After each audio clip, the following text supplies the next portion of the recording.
The Republican National Committee has decided to walk away from their platform commitment to the unborn child and even to marriage, weakening language on what has historically been a bold stance linguistically in the Republican Party platform to protect the unborn, not just at a state's level, but federally, and the historic respect and recognition of what marriage is. And when you protect marriage, you protect kids, because if you protect marriage, then children have a right to a mother and father. And so the LGBTQ LMNOPIA Mafia Legion crew can't just get kids and raise them with two mommies and say that that's no different for the kid.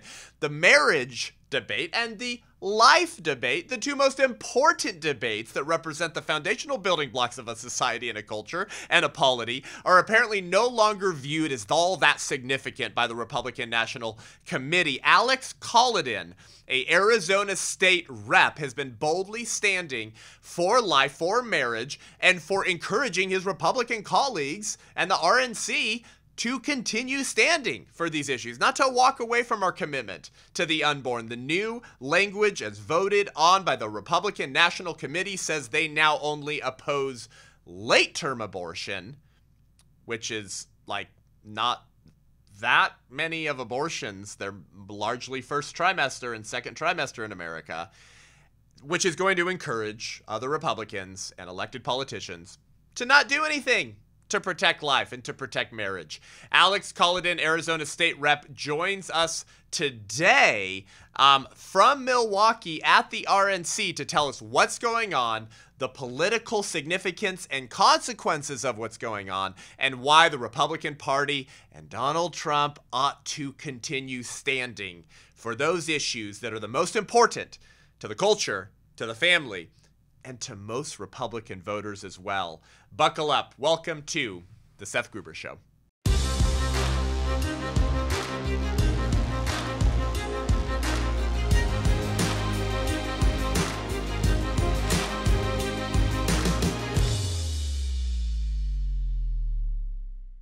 Alex, welcome to the Seth Gruber Show today. Bro, so proud of your brave stand. This clip, man, from April, you just laying down truths about American exceptionalism, why the Republican Party was founded.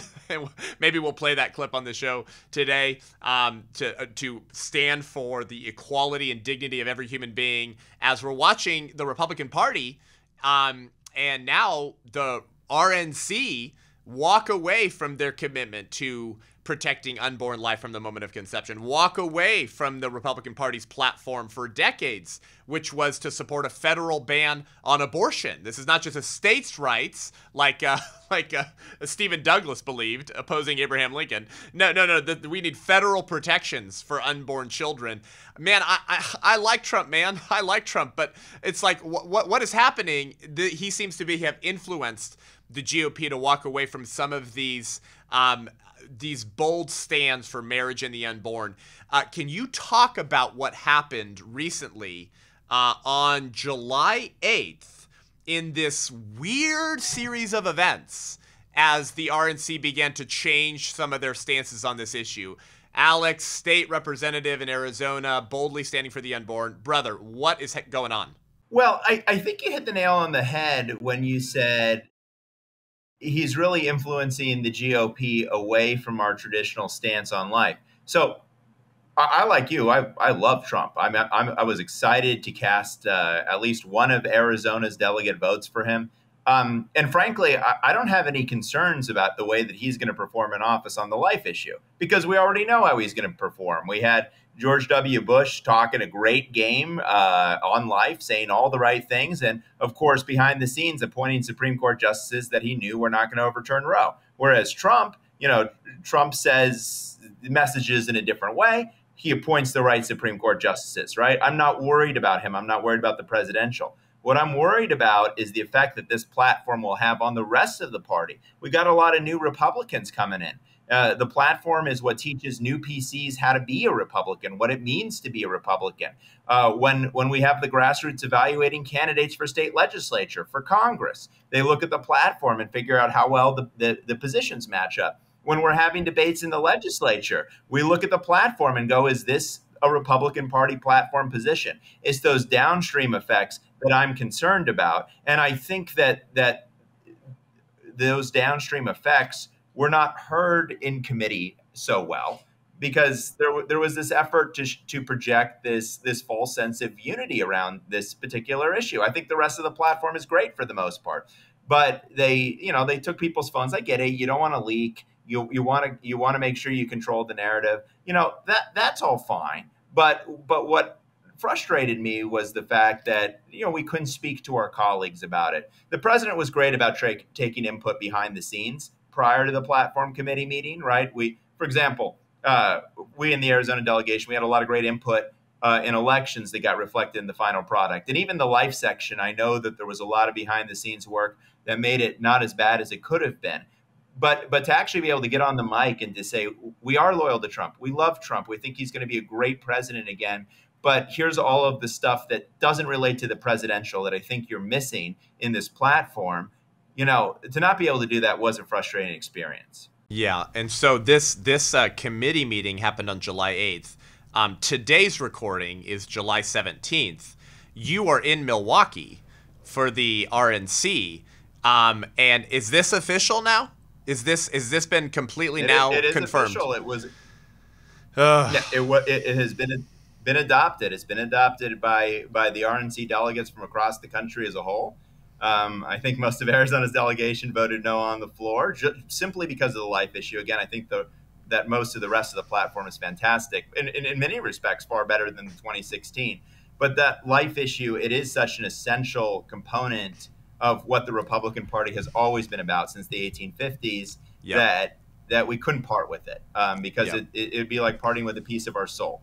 And I'm really hopeful that in 4 years, when we come back here, the pro-life movement will have regrouped and we will find that good, solid pro-life language back in the platform.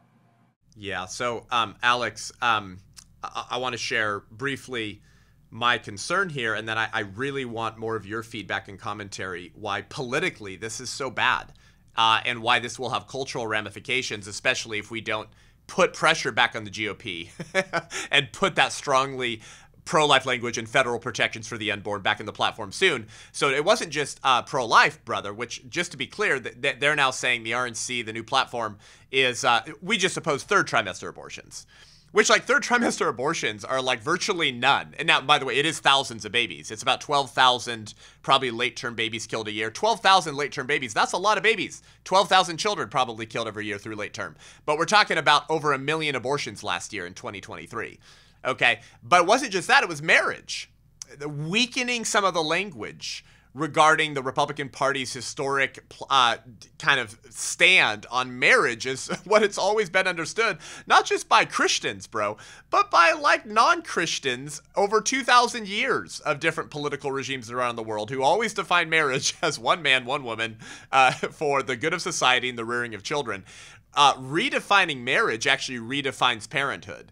Because if two mommies and two daddies are virtually the same as a mommy and a daddy, then it means that children no longer have a right to a mother and father. And if children no longer have a right to a mother and father, it means that gay couples should be able to adopt children or foster them, and Christian foster adoption agencies should be forced to place children with two mommies or two daddies. This is what happens downstream because of Obergefell. It seems like the RNC is not just weakening language on the unborn, but on marriage. And in my opinion, Alex, the two issues that have brought us to our crazy culture today is by not fighting for the unborn and for marriage. And now our Republican Party seems to be walking away from the issues that most constituents would probably rate as the two most important issues. Your thoughts on that? To me, it seems a little intellectually inconsistent, right? The narrative that we were getting from the RNC on the abortion issue is, well, abortion is a state issue. Abortion's got to be decided in the states. We got Roe overturned, and now it's all about what happens in the states and the people getting to vote. I don't understand why that rationale then would not apply to marriage. Like, if abortion's a state issue, logically, marriage is also a state issue. But if there's one thing I've learned about folks in politics is that they're not always logically consistent. Yes, that's right. Yeah, well said. You have this great clip here that I've enjoyed watching from April of this year. In Arizona, boldly standing for the unborn and the pro-life issue. And you reference the Republican Party's genesis and why this is particularly scandalous, and I'm really, really sad to watch the Republican Party weaken language on the protections of the unborn. Can you talk about that? Why is it important for us to maintain the spirit of the founding of the Republican Party and what this new direction kind of represents? Yeah. So I have been concerned recently about this narrative that we want to win at all costs. Man, I want to win really badly. Like on a personal level, right? I'm an attorney. I do a lot of political work. I do a lot of elections work.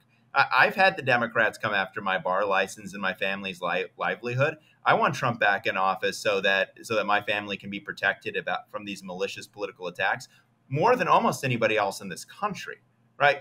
But I don't want it so badly that I'm willing to win at any cost, because it's way too easy in politics to do whatever it takes to win. What we don't realize is if we do whatever it takes to win and we win, we're going to be them. We're going to be the Democrats. We're going to be the other side. So what did we win? We went through all this trouble, and we could have saved all the trouble by just voting for Democrats. It makes no sense. We want to be the Republican Party, and the party was founded on only one issue, right? There's so many important issues. I mean, guns and the economy and the border, all of this stuff. But the Republican Party wasn't founded to fight for any of those issues. The Republican Party was founded to fight for the equal dignity of every human person. It's in our very first platform from the 1850s, because that's what we stand for. Fundamentally, as a party, that's what it means to be a Republican. And if you take it out of the platform, you're like ripping the heart out of a person. And you're saying, yeah, we're still the Republican Party, but we've lost our center. And I can't live with that. Yeah. Chesterton made an incredible observation about 100 years ago. Actually, I believe it was 1924. So here we are in 2024. And he observed that conservatives or traditionalists, more often than not, tend to admire the ruins of the progressive project. And before you know it, they're imbibing those positions as a part of their quote unquote tradition instead of actually offering an alternative and saying, we're not just your Democrats from 10 years ago or 15 years ago. We are conservatives. And if we can't conserve marriage and life, what are we conserving? Alex, not that long ago, Canada's Conservative Party stood for the unborn. There is now no political party in Canada that protects the unborn in its platform. They also walked away from the unborn to get elected. Now there is no political party that has any kind of commitment to protecting the unborn in Canada. Should we be concerned that we're going in the same direction with the RNC's changes, Alex? But first, we want to thank our sponsors of the Seth Gruber Show, Every Life Diaper Company. Every Life Diaper. Oh my gosh, what if pro-life Christians, conservatives, people that love the family were as passionate about only supporting businesses that support their values as the left is? Have you noticed this? Like the left is like, oh my gosh, My Pillow, let's never buy My Pillow. Like, let's never go to Chick-fil-A because way back when they like stood for marriage.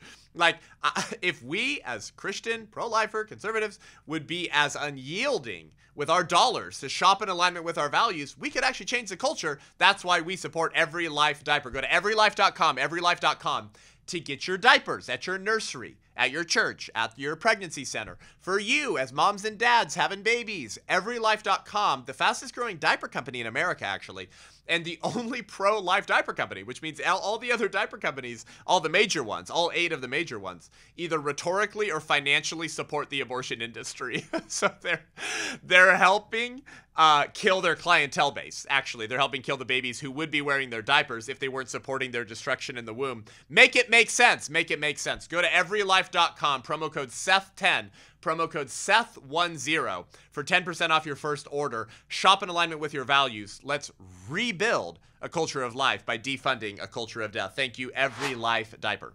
Absolutely. And this is what we learned from the fight in Arizona. So Arizona's delegation, we came in a little bit heated about this issue Yeah. because we just went through this. We just had two treacherous Republicans in the House and two Tell us about Republicans that in the story. Senate. Tell us about that. Yeah, they had just voted.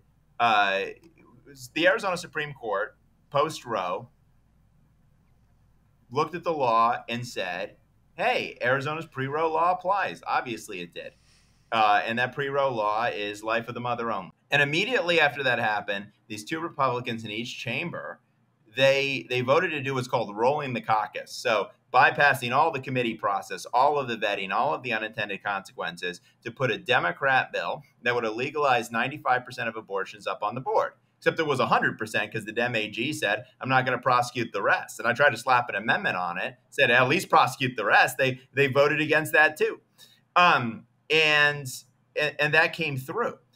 And so one of the lies that they tried to tell the rest of the caucus, maybe they even tried to tell themselves this lie, is, well, the Dems are putting up the AAA initiative, the terrible nationwide, abortion up till the moment till birth initiative.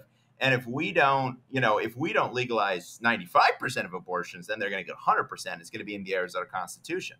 And what we as the Freedom Caucus were telling them is like, guys, nobody even knows how many weeks it is. Okay, you make it 15 weeks. It's not like voters are going to go, okay, now it's at 15 weeks. I'm going to change my mind. And sure enough, the polling showed that it had no impact. It had no impact, legalizing 95% of abortions. You sold your soul for nothing. And you sold your soul for nothing in another way. When this fight was going on, I believe in respecting my constituents, right? And this is an emotional, personal issue for all my constituents on both sides of the issue. And so they would send me very heated emails, the pro-life side and the pro-abortion side. They send me very heated emails. And I would respond to them. I would call them. I'd have these hour-long, heartfelt conversations with my constituents. And one of the things that a surprising number of them said was, Alex, we actually respect your position, right? You believe it's a life. If you believe it's a life, you can't be 15 weeks. It's a life. It's got to be 0 weeks, right? We understand, respect. We disagree that it's a life. And so we're in a different place. But what they also said is the people that we can't understand. I literally had a voter tell me this almost word for word. The people that we can't understand are the people pushing for 15 weeks and no more. Because if it is a life, and your position is 15 weeks, then it's all about controlling women for you, isn't it? And I go, that's exactly right. If 15 weeks is your answer, it is all about controlling women for you. And it is not about that for me. Look, if it wasn't a life, I would be the most pro-abortion person in the world. I'd be like, yeah, of course you should have autonomy over your own body. We went through this with COVID or whatever, right? But that autonomy ends when it comes to killing an innocent human being. So it doesn't help us electorally because even people who oppose us respect a principled position and they can tell when you're flip-flopping in the political wind. It didn't help us defeat the Democrats' radical abortion till birth ballot initiative. It helped us in no way. And it never does help you in the long run when you give up your principles for what you think is political gain. Wow.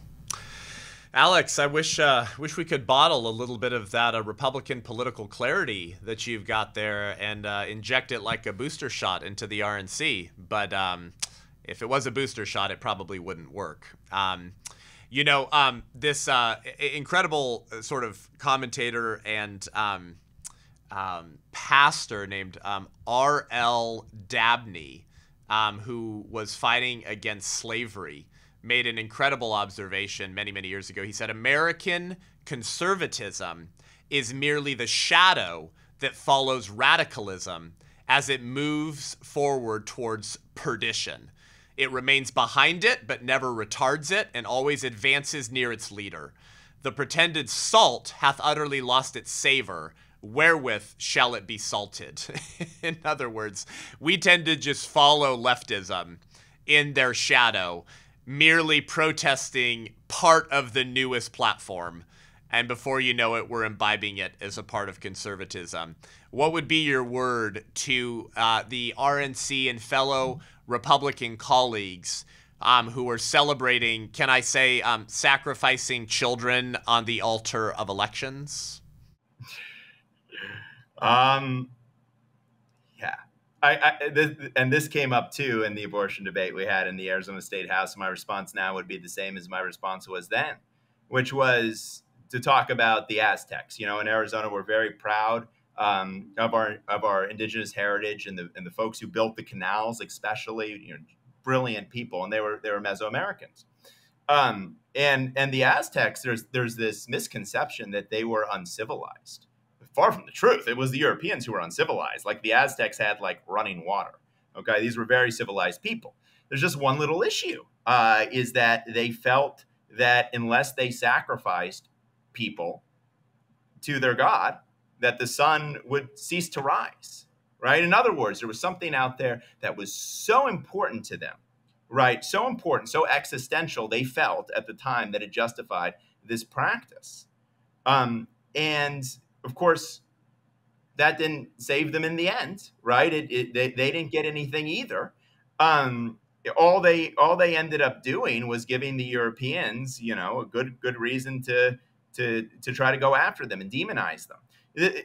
Similarly, we have to understand, right? The left is not going to stop demonizing us over abortion. It's not going to happen, right? They continue to say Trump is for a nationwide abortion ban when he literally, pushed to have that taken out of the RNC platform. Right. And they're going to continue their narrative, and they got the media firepower to do it. What it is going to cost us, though, is the opportunity to defend our position. Right. The only way to actually counter the left's narrative on abortion is to convince more Americans that we're right on the issue. And we, as a pro-life movement, have done an abysmal job on that. We have to own up to it. We had no plan to win the peace. We had a plan to overturn Roe. We didn't have any plan to convince people that we were right when Roe got overturned. We got to do better. But the only intellectually defensible position for a pro-lifer is that life begins at conception. And so if we forfeit that ground, we inevitably, as the quote you mentioned said, we inevitably are sliding towards abortion till birth, because there is no rational explanation to why I'm for 15 weeks and why I shouldn't be for, till birth, right? There's no morally significant difference between a person at 15 weeks and a person at birth. And there's no moral significance to the passage of a person's head through a woman's vagina. Okay, it's like they say that we're the ones injecting politics into religion, but that sounds like a religious belief to me. The idea that the passage through the birth canal somehow imparts personhood is like a weird, bizarre theology. So we need to get back to defending our actual principles and our actual beliefs, because I think we can persuade a lot of people that we're right, but only if we stick to our guns. Yep, amen. Hey, Alex, let's finish with this. You mentioned at the top of the show, I want to reiterate it because I thought it was really, really, really, really important. We get rid of this platform position in the RNC. We pull away from this, which has now been voted on. It's now moving forward. If we stay there, if we don't get protections for the unborn federally from conception back into the platform. Oh, and by the way, marriage as well. We didn't get to talk enough about that, but the weakening on marriage in the RNC platform as well. We are teaching not just voters, but we're teaching future elected Republicans that they have no obligation to do this, to protect life. There's nothing that will hold them accountable except the voter, because it's not in the platform. Can you, issue a dire warning? Tell us politically the nightmare that might be ahead for the family, the unborn, the pro-life movement, the people listening to you right now on this show that care deeply about this, if nothing changes and we go forward full steam with this for the next 2 decades. I think the danger is that the Republican and Democrat parties become the same. They become the same party. I already see this in the legislature, that half of the people on each side are exactly the same. They're corporatists. They want to win elections so they can funnel money to their cronies. And if I were in their districts, I wouldn't really be passionate about whether a Democrat won or a Republican won. And we risk seriously going that way. Look, there is great attraction for me in the states issue, right? That it should be a states' rights issue. Well, the 14th Amendment says it really can't be that. But let's take that out of the picture for a second. Great attraction. I mean, states make their own criminal laws, right, within the bounds of the 14th Amendment and all of that. But the problem is that the left won't let it be a states issue, right? What's going to happen if we stop the push for federal protection of the unborn? What is inevitably going to happen is that the Dems will win the federal fight without a countervailing push from the pro-life side. And then we're going to find ourselves right back in the same situation we were in when there was Roe versus Wade, except for even worse, because every time there is a hole that is found to prohibit some abortion before birth or even post-birth, the Dems will close it at the federal level. And so everything we didn't like about not having this issue controlled by the voters of the states will still be there. That will be back. But the policy will be policy that is reprehensible to even more Americans than it was. Yep, Alex. And that's going to make this fight for ending abortion finally in America all that much harder and the battle all that much longer and bloodier. Alex, thank you for your courage. Man, if we could find some Republicans with as much clarity and unyielding passion as your run-of-the-mill Democrat has, if we could get some more Alex Kolodins out there, I think the culture and the Republican Party would look a lot different. We are celebrating your courage. We'll be sharing your clips. We'll be sharing this episode and hope it spurs others on towards more good work. Thank you for joining the show today, Alex. Thank you for having me on, Seth. Thank you. Hey, guys, head on over to iTunes, Spotify, YouTube. Give the show a rating and review. Help us reach more people. You can subscribe at Rumble, YouTube, Spotify, iTunes. Give us 5 stars and go subscribe at Rumble for when YouTube eventually completely gets rid of the show. If you want to join the White Rose Resistance, go to thewhiterose.life and join as an ally of the White Rose Resistance. At $35 a month, you'll get a battle box in the mail to equip you for this fight and join our digital community where we have courses, curriculum, training, news updates, and more and more and more. And to host a screening of my film, The 1916 Project, go to the1916project.com, the1916project.com, and press host a screening. If your church will host a screening of this before it comes out, or press attend a screening to see a screening near you, and to pre-order the book, which has way more in it than I could fit in a movie, go to the1916project.com or .com/book and pre-order the book from us and support the White Rose Resistance and not Amazon as we continue to wake up the church and launch resistance chapters around the country to show the church what our heritage of Christian resistance looks like in our crazy culture of death. Until next week, I'm Seth Gruber, and this is The Seth Gruber Show.